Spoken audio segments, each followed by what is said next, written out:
going to ask two of our board members, Dr. Natalia Onofri and Dr. Natalia Kujdic, to come up and read this plaque for Vladiko in both languages.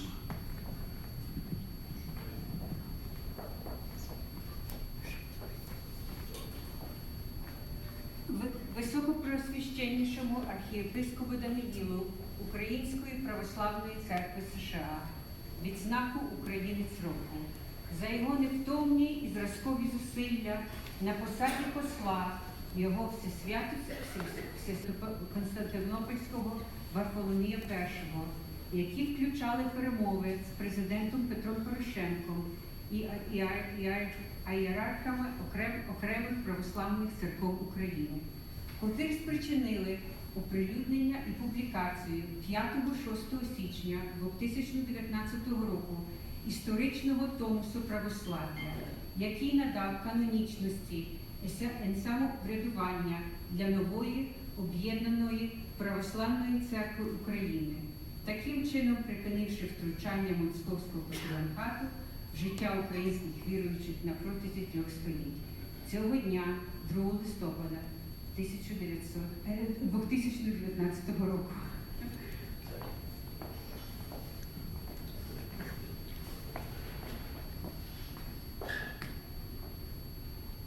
From the beginning, His Eminence Archbishop Daniel of the Ukrainian Orthodox Church of the US of A, the Ukrainian of the Year Award, in recognition of his tireless and exemplary efforts as emissary of His All Holiness Ecumenical Patriarch Constantinople Bartholomew I, which included negotiations with President Petro Poroshenko and the hierarchies of separate Orthodox churches in Ukraine, which resulted in the promulgation and publication on January 5th through 6th of 2019 of the history-making Tomos of the Orthodoxy, granting canonicity and self-governance to the new unified Orthodox Church of Ukraine, thus ending 3 centuries of interference in the lives of Ukrainian believers by the Moscow Patriarch and this second day of November 2019.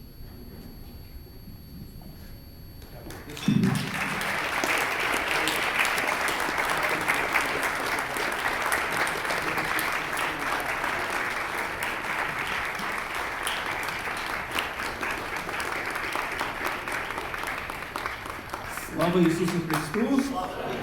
Glory to Jesus Christ. Good evening. I wanted to take the award with me, and they said not yet. This Koto, the committee chair for the mark. Reverend Fathers, seminarians, ladies and gentlemen, once again, Slava Isusu Christu.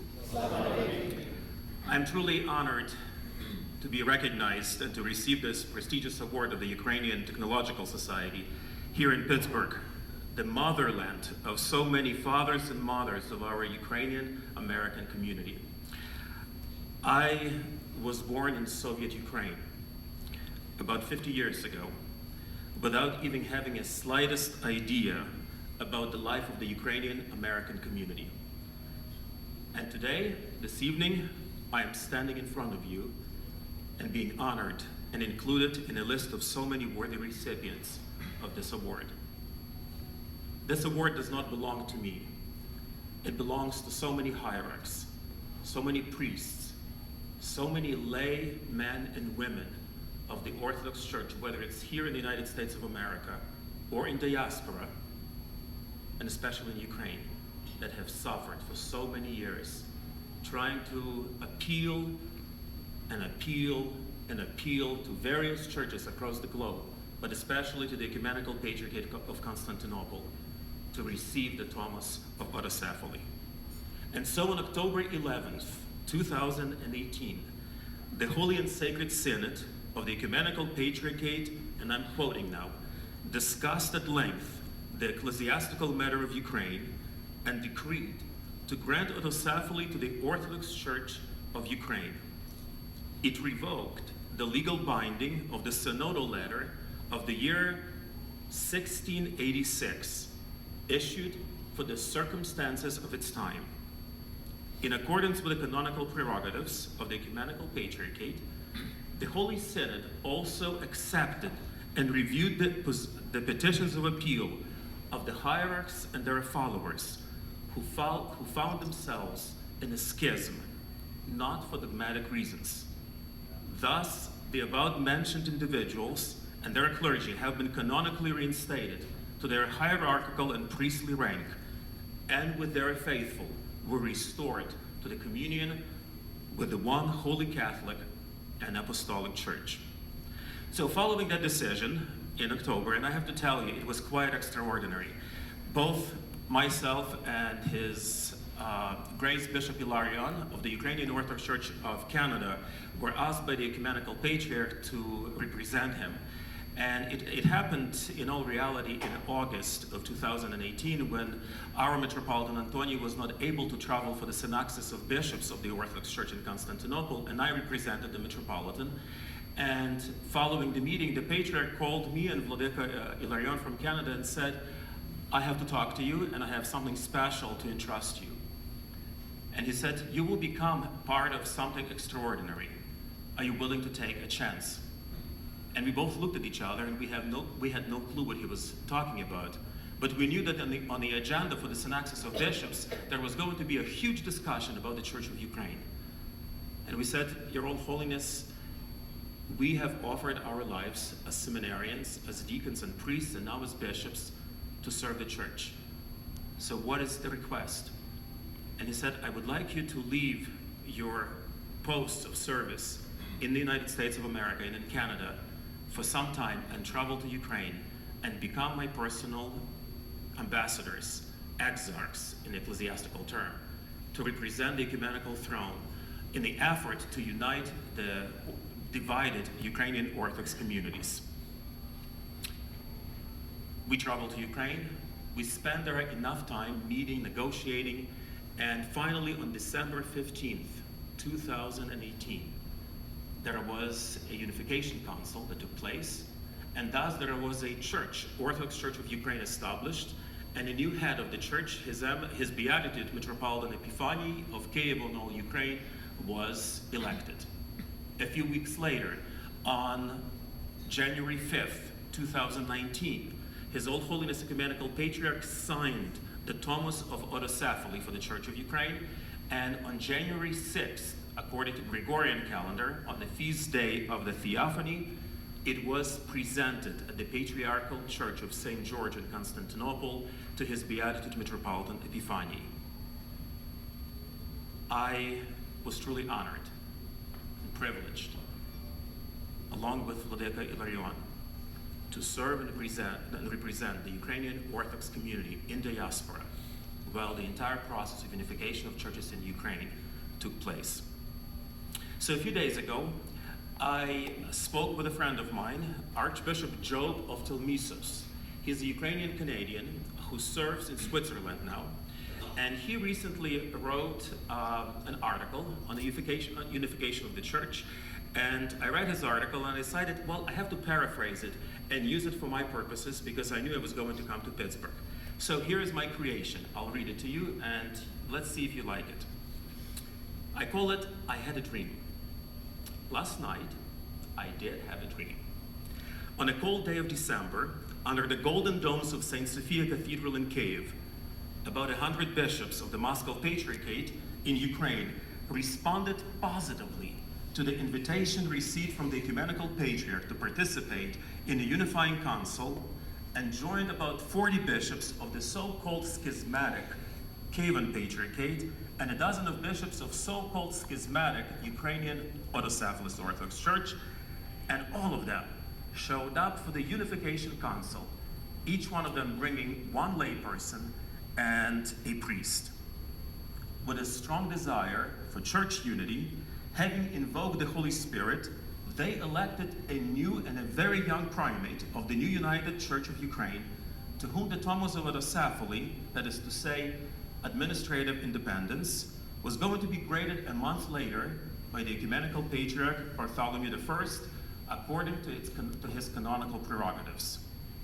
The Patriarch of Moscow immediately picked up the phone and called the Ecumenical Patriarch to thank him for the initiatives undertaken by the Mother Church of Constantinople in order to solve a division that lasted within the Orthodox Church of Ukraine over a quarter of a century and which was not caused by the matters of faith. The Ukrainian episcopate, having found its unity, thanked as well the Ecumenical Patriarchate for the honor granted to their local church to be counted among the other local autocephalous Orthodox churches.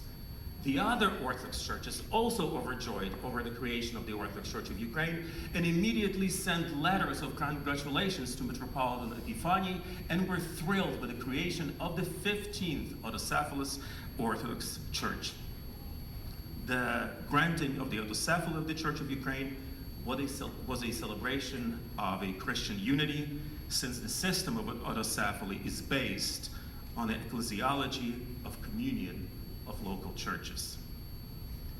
And then I woke up. The reality was a bit different. After having refused to attend the Unifying Council and having sent back their invitations to come for the Unification Council back to the Ecumenical Patriarchate, some bishops of the Moscow Patriarchate slandered the Unification Council, speaking of it as a satanic gathering, and accused the Ecumenical Patriarch and us, his exarchs, of having granted autocephaly to schismatics under the pressure of the United States government. The media were full of fake news and false accusations, and the reoccurring slogan was, Ecumenical Patriarch was going to divide world orthodoxy. You see, the tragic reality of my dream, or of my thinking, was that there are two types of orthodoxy that we have in the world in which we live. One which respects the holy canons and the ecclesiology formed by the ecumenical councils and the tradition of the church. And the other one which does not and serves political interests. One orthodoxy that seeks pan-Orthodox unity, and the other one that thinks constantly in terms of schisms. One which believes in the Orthodox Church as being one church, and the other one that presents Orthodoxy as a federation of independent churches. One which refers to ecclesiological criteria, and the other one which makes use of political power, national identity, and money. One which speaks of eternal truth, and the other one that plays fake news and falsified history. The reality looks more like a nightmare than a Christian community of believers.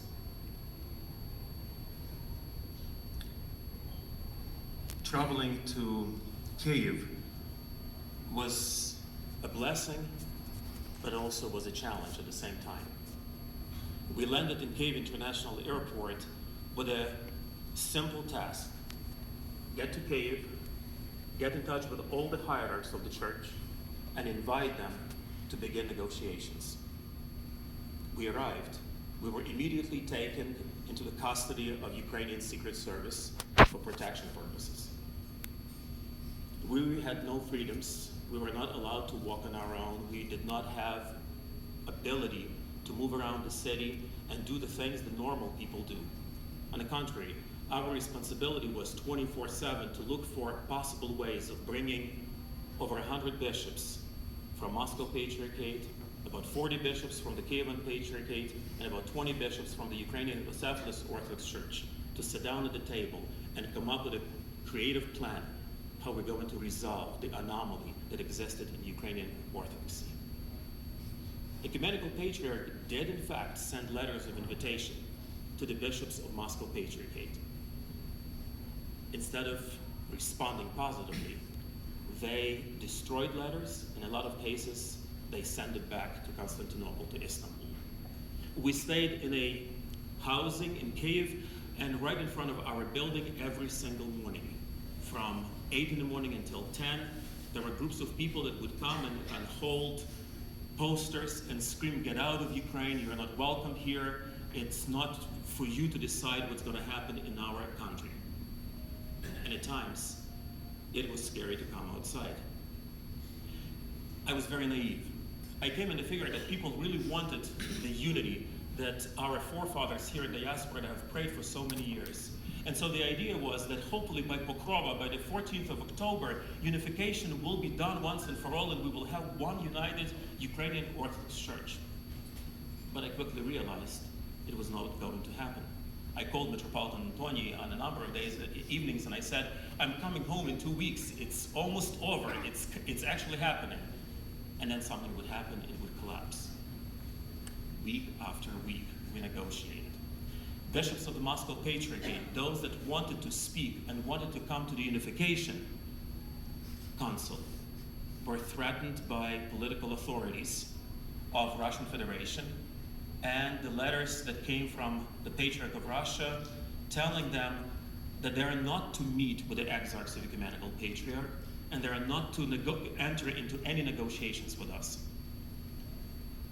We met with 18 bishops in forests, in locations where nobody would trace that they were able to meet with us.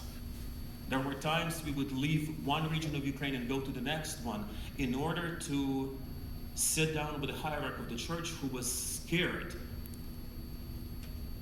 and was threatened with the punishment of excommunication if he were to positively answer the request for the unification of the church.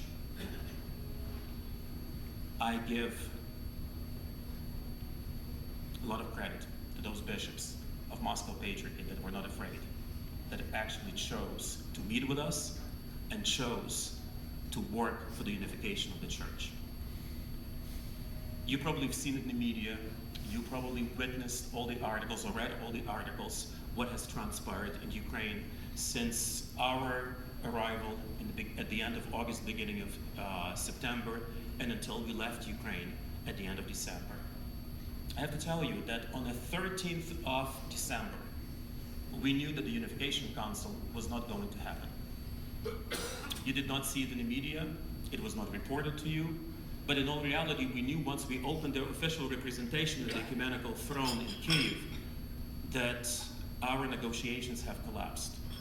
On my computer until this day, I have a translation from Greek to English and from English to Ukrainian that I did, stating to the Ukrainian media and Ukrainian government that we have failed and maybe we need to postpone the proclamation of the autocephaly of the Ukrainian Orthodox Church. And in a matter of 2 days, under the guidance of the Holy Spirit, things have changed. I don't know about your political affiliation, and I don't know what you feel about Ukrainian politics in this day and age, but I have to tell you that the leader of Ukraine at that time, political leader of Ukraine at that time, Honorable Petro Poroshenko, did everything possible in his power to make sure that the hierarchs of all three branches of the Church of Ukraine had a chance to come and make a decision on behalf of the faithful, the people of Ukraine. He personally intervened. He worked with hierarchs. He worked to the extent with the hierarchs of Moscow Patriarchate that he invited all of them to come to his office for a meeting, and they refused. None of them showed up but two. He was going to go that far as to travel to Kievo-Pečerska Lavra and to sit down to talk with them, but they refused to see him. And he did not give up. He did not surrender. On the 13th of December, we sat on a phone in the Situation Room of the President of Ukraine, speaking with the Ecumenical Patriarch Bartholomew and the leaders of the Orthodox Church in Ukraine, stating, it's either we do this for the sake of the people of Ukraine and the historical decision that was made by the Ecumenical Patriarchate, or once and for all right now, go our separate ways. We arrived on the 15th of December for the Unification Council, right in the middle of a cold weather. Hyatt Hotel, those of you that have been to Kyiv, right next door to St. Sophia Cathedral, was packed with individuals that came from Russian Federation, from various services, and were just following the news, what was going to happen in that St. Sophia Cathedral. That morning, when we entered St. Sophia, For about 6 hours, we looked for a way to find consensus, how we're going to have this council proceed.